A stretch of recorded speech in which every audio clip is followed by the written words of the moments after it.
UP board 2022 की परीक्षा में बैठने वाले सभी विद्यार्थियों के लिए मैं पौंड द्वितीया का संदर्भ प्रसंग सहित व्याख्या लेकर आया हूं। आप देखिए मेरे प्यारे विद्यार्थियों, पौंड द्वितीया कक्षा 12वीं यूपी बोर्ड, कवि का नाम अयोध्या सिंह उपाध्याय हरिऔध। निर्देश देखिए, सभी पदों का संदर्भ प्रसंग व व्याख्या निम्नवत है। पहला पद देखिए, बैठी खिन्ना एक दिवस वे गेमी थी अकेली, आके आंसू दृगयुगल में थी धरा को भिगोते, आई धीरे इस सदन में पुष्प सदगंधो खोले, प्रातः वाली सुपोन इसी काल वातायनों से, संतापों को विपुल बढ़ता देख के दुखिता हो, धीरे बोली सदुख उससे श्रीमती राधिका यूं, प्यारी प्रातः पौन इतना क्यों मुझे है सताती, क्या तू भी है कलुषित हुई काल की क्रूरता से। देखिए इन दोनों पदों को मिलाकर पहला पद देखते, दूसरा पद इसके बाद मैं आपको बताता हूं। प्रस्तुत काव्यांश प्रस्तुत काव्यांजलि हमारी हिंदी की पाठ्य पुस्तक में संकलित पौंड द्वितीया नामक रचना से अवतरित है। यह काव्यांश अयोध्या सिंह उपाध्याय द्वारा रचित प्रिय प्रवास का अवतरण है। प्रसंग देखिए, इन पंक्तियों के माध्यम से कवि ने राधा की विरह वेदना का वर्णन किया है। व्याख्या, कवि कहता है कि एक दिन राधा घर में बहुत दुखी होकर अकेली बैठी थी। भाई राधा घर में अकेली क्यों बैठी थी? क्योंकि भगवान श्री कृष्ण ने उनसे वादा करके ब्रज को छोड़कर गए थे कि मैं मथुरा जा रहा हूं, जल्द ही मैं लौट कर आऊंगा, लेकिन भगवान श्री कृष्ण लौट कर नहीं आए। तो उनके यादों में राधा जी एक दिन अपने घर में उदास होकर बैठी हुई हैं, बैठी हुई हैं और उनके दोनों नेत्रों से, उनके दोनों आंखों से आंसू बहकर पृथ्वी को गीला कर रहे थे। इतने में प्रातःकालीन सुंदर पुष्पों वाली खुशबू सुगंध को लेकर खिड़कियों के रास्ते वातायनों से यानी खिड़कियों के रास्ते से उनके घर में प्रवेश करती हैं। आगे देखिए संतापों वाला जो मैं बताया, चाहे संदर्भ ये भी आप लिख सकते हैं। प्रस्तुत पद्यांश हमारी पाठ्य पुस्तक काव्यांजलि के अयोध्या सिंह उपाध्याय हरिऔध द्वारा रचित महाकाव्य प्रिय प्रवास से पौंड द्वितीया नामक शीर्षक से उद्धृत है। इन पदों में कृष्ण के वियोग से पीड़ित श्री राधिका का पौंड से वार्तालाप वर्णित है, यानी कि राधा जी किस तरह से पौंड को अपनी द्वितीया संदेशवाहिका मानकर बातचीत कर रही हैं। कवि कहता है, यानी कवि अयोध्या सिंह उपाध्याय हरिऔध जी कहते हैं कि जो हवा संयोग में सुखद लगती थी, अब वही वियोग में दुख बढ़ाने वाली सिद्ध हुई है। यानी कि जब राधा जी से श्री कृष्ण भगवान जब पास थे तो वह हवा उनको सुखद लग रही थी, लेकिन अब श्री कृष्ण उनके पास नहीं, उनके बिछड़ने के बाद वो हवा उनको बहुत ही कष्ट दे रही है।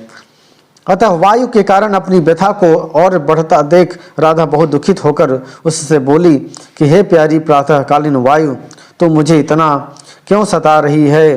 क्या तू भी मेरे भाग्य की कठोरता से प्रभावित होकर दूषित हो गई है? अर्थात समय या भाग्य तो मेरे विपरीत हैं ही, पर क्या तू भी उससे प्रभावित होकर मेरा दुख बढ़ाने पर तुली है? अब की समानता तो लोगों को दुख देने वाली मानी जाती है। तो आप संदर्भ देख लेते हैं दोनों पद का। पौन पुल्लिंग है, पर कवि ने अपनी प्रयोजन सिद्धि के लिए उसे द्वितीया बनाकर इसका मानवीकरण कर दिया है। भाषा खड़ी है, छंद मंदकांता है, गुण प्रसाद है, अलंकार मानवीकरण है। ठीक है, तो दो पदों का हमने ये आपका व्याख्या संदर्भ सहित व्याख्या कर दिया है। ठीक है, आगे देखिए, ज्यों ही मेरा मुझ माना न होना। ठीक है, ये देखिए बहुत इंपॉर्टेंट है, इसलिए मैंने लिखा पहले पद की तरह, यानी कि जो संदर्भ होगा जो मैंने पहले बताया वही होगा, प्रसंग बदलता रहेगा हर पद का। राधा पौंड के श्री कृष्ण के पास संदेशा लेकर भेजते हुए उसे समझाती है कि तू मार्ग में पड़ने वाली मनोहारी सुषमा यानी अत्यधिक सुंदर चीजों पर मोहित होकर मत रुकना।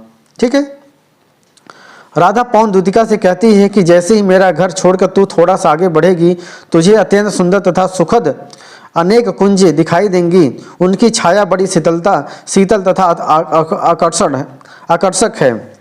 पक्षियों के चहकने से उनसे अत्यंत मधुर ध्वनि आवाज निकलती हैं। राधा जी कहती हैं कि वे अपने गुणों के कारण तुझे मोहित कर लेंगी, लेकिन फिर भी मेरे दुख का ध्यान करके तू वहाँ रुकना मत। राधा ने पवन से कहा कि थोड़ा ही आगे जाने पर तुझे अत्यंत मनोरम वृंदावन मिलेगा। उसमें पक्षियों का मधुर संगीत गूंजा करता है, मधुर फूलों से वह लदा रहता है। उसमें बहुत सुंदर सुंदर वृक्ष तथा लताएं हैं। तो उस वन में इधर उधर भ्रमण करना, लेकिन मोहित होकर वहाँ रुक मत जाना। यहाँ पे देखिए कितना अच्छा, कितना मार्मिक चित्रण के मतलब कितना सुंदर मनोहारी प्रकृतियों का सुंदर का मतलब वहाँ के जब पवन को भेज रही हैं वृंदावन, वहाँ की चीज़ों को उन्हें बहुत अच्छे तरीके से बखान किया हुआ है। काफ़ी सुंदर देखते हैं। राधा ने प्रकृति के माध्यम से अपनी पीड़ा को वाणी दी है, आवाज़ दी है, भाषा खड़ी बोली है, अलंकार उपमा मानवीकरण है, रस वियोग श्रृंगार है, शब्द शक्ति अभिधा है, गुर प्रसाद है, छंद मंदकांता है। ठीक है, आइए देखते हैं अगला पद। लज्जाशील, बहुत इंपॉर्टेंट है ये भी। लज्जाशील प्रतीक भुआंगना को, तो संदर्भ पहले की तरह है, प्रसंग देख लेते हैं। पवन को संदेशवाहिका के रूप में कृष्ण के पास भेजते हुए राधा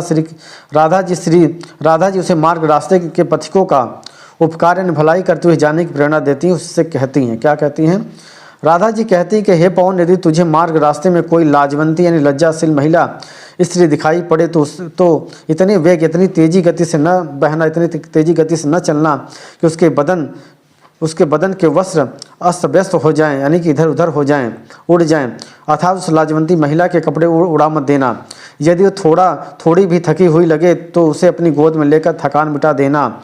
साथ ही उसके होठों और कमल के समान दिखने वाले उसके मुख की मलिनता, गंदगी को हर लेना। राधा पवन से यह भी कहती हैं कि यदि तुम्हें मार्ग में खेत में काम करने वाली कोई थकी हुई स्त्री महिला दिखे तो तुम धीरे धीरे उसके पास पहुंचकर अपने स्पर्श यानी छूकर उसकी थकान मिटा देना। साथ ही आकाश में बादल के दिखाई देने पर उसे पास लाकर उसकी छाया के द्वारा उस थकी हुई स्त्री महिला को शीतलता प्रदान करना, उसे आराम पहुंचाना। काव्य संदर्भ एक नज़र डालते हैं। प्रस्तुत पद्यांश में कवि ने गृहिणी राधा को पर पीड़ा से व्यथित दिखाया गया है। रस वियोग है, भाषा खड़ी बोली है, अलंकार रूपक है, गुर प्रसाद है। मेरे प्यारे नौ जलद जाना विश्राम लेना। इस पद की संदर्भ से व्याख्या अगले वीडियो में हम आपको भेजेंगे। तो इस तरह से हमारा ये आपको 4, 8, 8, 4, 12, 16 लाइन की मैंने 3 पद, कुल आपको 16 मतलब कि 4 पद आपको मैंने दे दिया पौन दूधिका का। ठीक है, इस तरह से आप अपने परीक्षा में लिख सकते हैं।